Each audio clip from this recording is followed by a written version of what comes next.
what is up? Today I am going to be talking about my Iron Lantern custom action figure. This figure has been one of the many custom projects that I've been working on over the past several months, and so far he is the only one that I've actually finished. And that is mainly because this guy didn't really take as much work as my other figures did. I'm just gonna go over what I did. This figure was originally, I don't know exactly what it was called, but it was a retro card Iron Man figure for Marvel Legends. I've had him for a while, and I figured that, this guy is just kind of sitting in a tub in my closet, and I could use him to make something pretty cool. So I thought that I would just go ahead and start working on him. Basically, the first thing I did was, obviously I sculpted the lantern chest piece, and I stupidly made it a bit, it's not exactly straight, so I made it a bit lopsided, I guess, but I don't know. I don't think you can really tell that much unless you're looking really close. And then after that, I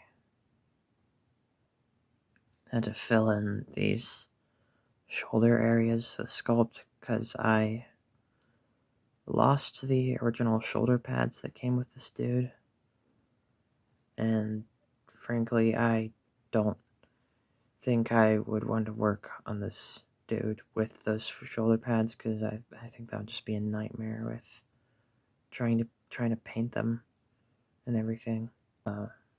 And with the hands were the only part of the figure that I tried to sand down to prevent paint rub on the joints. I tried to take the feet off of this guy, but they just seemed like they were stuck in there, and I didn't want to risk breaking him. And to be honest, this figure doesn't have that much range of motion in his feet whatsoever, so I didn't think there was much of a point in trying to sand them down if they weren't going to be moving that much anyway. Finally, the last of the sculpt work that I did on this dude was the faceplate. And originally I was going to leave it as it was on the original figure, but I was looking at some reference images of the Iron Lantern from Amalgam comics, and I just liked how his faceplate looked a lot more than how it did on the original figure. I sort of went over all the areas that I was going to paint with black, so all the green areas and the faceplate as well, because the colors on the faceplate weren't even with the rest of it, because I had to add sculpt to it. Which that was probably the most difficult part of making this entire thing, was that I couldn't really exactly match the color of the faceplate with the rest of the gold parts on the figure, but I think it's okay enough to not be that noticeable. So yeah, I went over everything with black, and then I put a primer over it and went in all the areas with a green paint, and I wanted it to be like really vibrant. And with a lot of the stuff that I do, I try to add like a lot of detail, and I was thinking of going over everything with sort of a wash, but I felt like it wouldn't really work for this character as much as, any of the other guys that I'm working on, you know? So I just kind of left him with the standard basic paint job. And I forgot to mention that I did sculpt in his lantern ring, if you can see that. It's right there. You can barely see it, but I did, oh shoot. I did sculpt in his Green Lantern ring. I'm not sure if that's accurate to the comics, but it just made sense to me because, like, how else would he have, like, Green Lantern powers if he wasn't wielding a power ring, right? So, yeah, I went over everything with the same type of green and just kept it, like, really vibrant.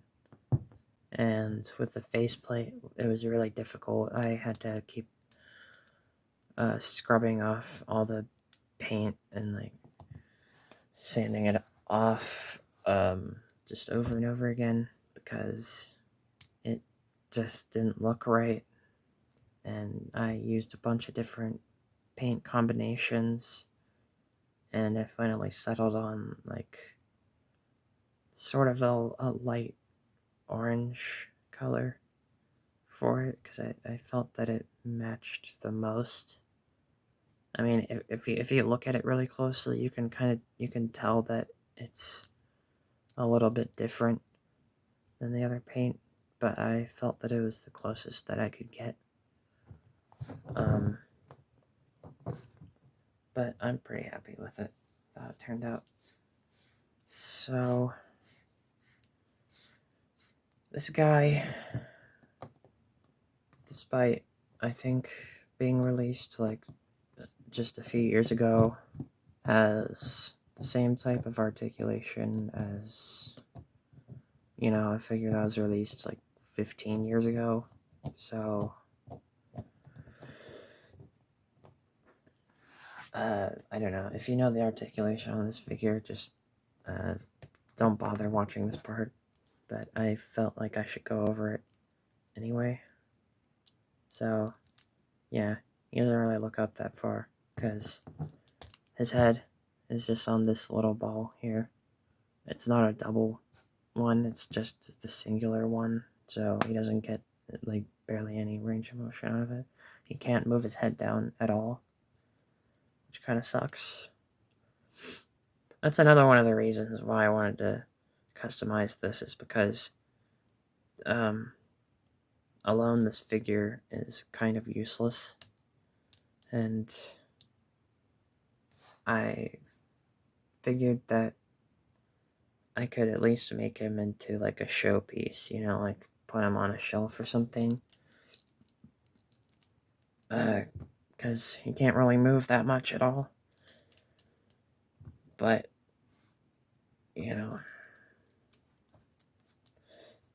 his arms can go up like that, which is kind of weird. They can do all this, standard stuff. It's like swivel there. He has, like, double jointed elbows, but that is still only, like, I don't know, 90, 45 degrees, whatever. It, like, moves here, which I don't see what the point is, because, you know, you already have this, but whatever. And then this can move all around, you know, like that. And this one, for some reason, it doesn't move as much. I don't know why, but it just barely, I don't know. This can move like that. And this dude, he has these horrible, like, ball hip joints that all the old figures had, and it's just, like, terrible. So you can do this. You can move out like that much, and then you can't move back at all. This also moves, both of them. They both move, which is kind of difficult for trying to get his leg to move. This, yeah, double jointed. There's also like a swivel thingy here, and his feet can swivel like this, and they don't really move up and down at all, which kind of sucks. Yeah, that is this dude. He is probably going to go up in my closet with the zombie Iron Man that I did. And anyway, if you enjoyed taking a look at this dude, then drop a like on this video and subscribe and all that jazz if you want to see more of this type of content in the future. I don't just do custom reviews and stuff. I also am working on a few different stop motions that should be coming out at some point in the future if my lazy ass decides to continue working on them. But yeah, that's about it.